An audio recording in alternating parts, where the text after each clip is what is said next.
دا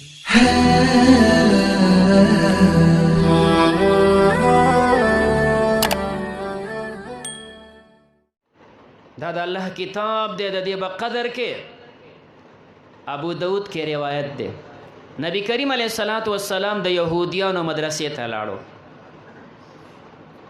هغوی وله ګدی راوړو، پیغمبر علیه السلام په دې ګدی باندې کېناستو، څه مسله وه د هغې مسلې د حل دپاره تلې،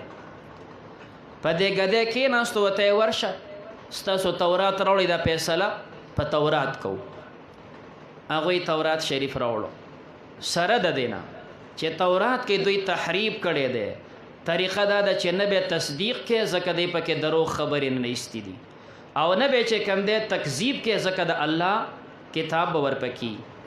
هغه محرف تورات چې دوی راوړو، نبی کریم علیه السلام کوز شو، هغه ګدی مخې ته کېښوده، تورات شریف په هغه باندې کېښودو، ورته وایي آمنت بک و بما انزلک، د الله کتاب په تا مې ایمان دی، و بیمن او په هغه ذات مې ایمان دی چې تی نازل کړی. نبی علیہ السلام کوز کېناسته او تورات په ګدی او په بالښت د پاسه کېښودو، د الله د کتاب په قدر کې دا میلمه داسې را روان شو، هندوستان ته رالی، دې خلکو ته راورسېدو. څه وخت هندوستان کې چې کوم دی د ډېر خدمت وشو. اوس دا تاسو ته د الله د نعمت په شکریې باندې ویم چې دا میلمه ګوره پاکستان کې دی. اوس دا میلمه چې کوم دی په دنیا کې موږ په فخر وایو چې دا میلمه الحمدلله زمونږ سره پاکستان کې میلمه دی، ټیک د دنیا کې خدمات کیږي. نو عرض مې دا که استاد دغه مولیان پاکستان ته چې عزت ورکړی په دنیا کې حافظ الحدیث،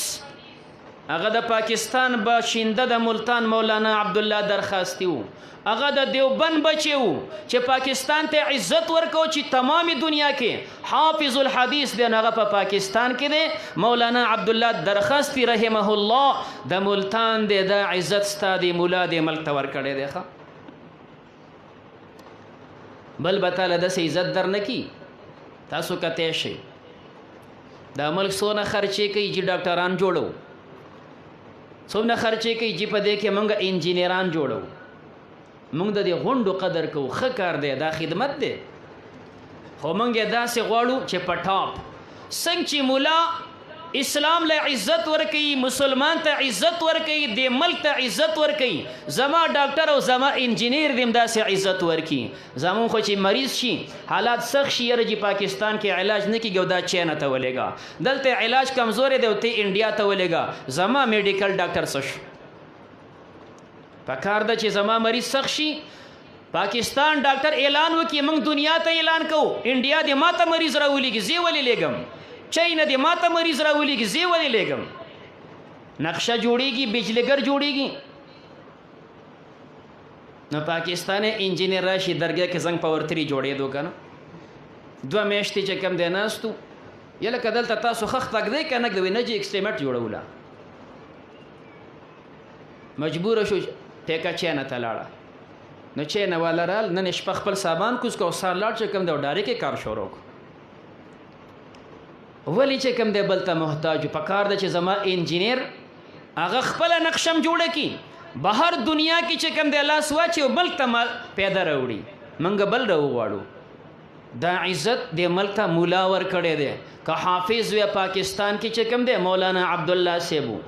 خجی د قرآن د خدمت په حواله باندې چې د قرآن خدمت چا کړی دی، نو په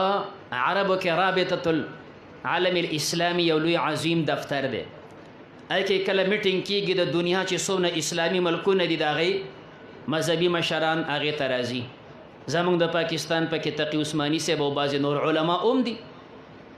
نو د وفاق المدارس العربیه جنرال سیکرټري مولانا حافظ جالندری صاحب هغه میټینګ ته دوی هم لاړل. دا چې څونه ملکونه او هر یو سړی خپل خدمت پیش کوي چې موږ د قرآن دا خدمت کړی دی. سعودي عرب والا پیش کړو، یره چې دا 4,500 حافظان موږ جوړ کړي په کال کې، افرین، ډېر خدمت دی. نو دوبیا والا خپل پیش کړه، بل خپل پیش کړه، بل هر ملک. د پاکستان نمبر راغی،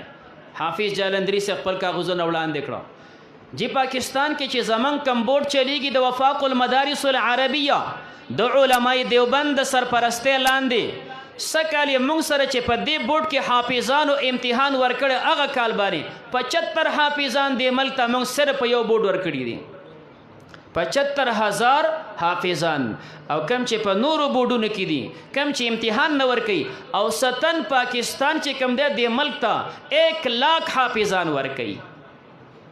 1,00,000 حافظان ورکوي د تمام دنیا ایوارډ د قرآن د خدمت هغه پاکستان واغستوخه او دا عزت چا ورکو علماء دیوبند ورکو وفاق المدارس العربیه ورکو چې دنیا کې چې کنه د قرآن خدمت دا په پاکستان کې پټاپ دی زمونږ محترم ځایونه دي حرمین الشریفین دي پاکستان ته دا عزت چې د مدینه منورې امام دا د پاکستان حافظ دی د علماء دیوبند بچی دی د وفاق بچی دی چې هغه نن د مدینه منورې امام دی دا عزت چې کوم دی پاکستان ته دی علماء ورکړی دی